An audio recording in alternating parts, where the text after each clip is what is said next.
வரலாற்றில் தமிழகம் பல விசித்திரமான ஆட்சிகளை கண்டிருக்கிறது. ஆனால் திராவிட மாடல் திமுக ஆட்சியில்தான் அதல பாதாளத்திற்கு சென்றுள்ளது. அதனை கண்டு ஓடத் தொடங்கினேன். பசியார கடை தெரு சென்றேன். அங்கே விண்ணை முட்டும் விலைவாசியில் வெறும் பையை கூட நிரப்ப வழியின்றி திகைத்து ஓடினேன். இலவச பயணம் என்று கூறிவிட்டு என் தங்கையை ஓசி என்று இழிவுபடுத்தியதை கேட்டு மானம் காக்க ஓடினேன். கூலி வேலைக்கு சென்ற என் தந்தை கள்ளச்சாராயத்திற்கு பலியாக பழியை மத்திய அரசு மீது போடும் விந்தையை பார்த்து மிரண்டு ஓடினேன். திமுக ஆட்சியாளர்கள் குளிர்சாதனத்தில் கழிக்க கடற்கரை நெரிசலில் மக்கள் உயிரை விடுவதைக் கண்டு கதறி ஓடினேன். என் வாழ்வாதாரத்தை கவனிக்க எங்கள் வயலுக்கு சென்றேன். என் வியர்வை சிந்திய நெல்மணிகள் மழையில் கரைய மக்களின் கண்ணீரை துடைக்காமல் தலைநகரில் கார் ரேஸ் நடத்தும் அரக்க மனதைக் கண்டு நெஞ்சம் பதறி ஓடினேன். பிள்ளைகளை பள்ளிக்கு அனுப்பினால் அங்கே கஞ்சா புழக்கம். உயர்கல்வி தேடி அண்ணா பல்கலைக்கழகம் சென்ற என் தங்கையும் வன்கொடுமையில் சிதைந்த சோகம். கல்வி நிலையங்களும் கயவர்களின் கூடாரமானதைக் கண்டு எங்கே போவது என்று தெரியாமல்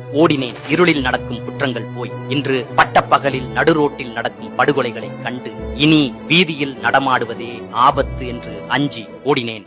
உனக்கேன் இவ்வளவு அக்கறை? யாருக்கும் இல்லாத அக்கறை என்று நீங்கள் கேட்பீர்கள்.